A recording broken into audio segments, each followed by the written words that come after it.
Welcome to this DelftStack tutorial video. In today's video, we'll learn how to fix FaceTime not using your headset microphone on macOS.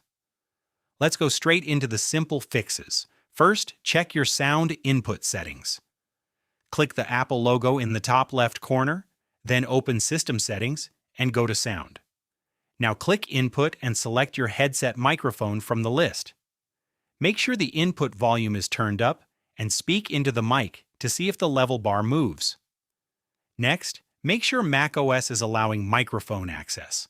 Go to System Settings, then Privacy and Security, and scroll down to Microphone. Check that FaceTime is enabled. If it is turned off, FaceTime will not be able to use your headset mic. Now disconnect and reconnect your headset.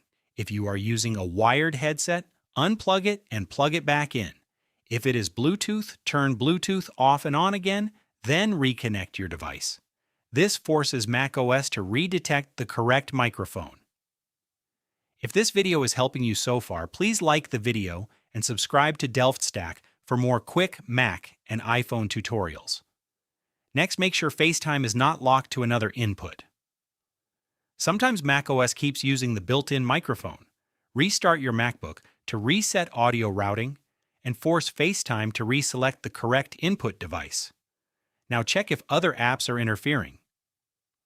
Close apps like Zoom, Discord, or any browser tabs that might be using the microphone in the background, then try FaceTime again. Also check System Updates. Go to System Settings, then General, then Software Update.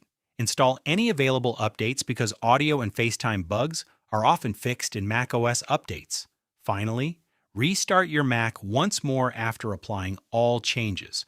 This ensures FaceTime properly reloads the correct microphone settings. And that's it. You now know how to fix FaceTime not using your headset microphone on macOS using simple system settings and quick fixes. Thanks for watching this DelftStack tutorial video.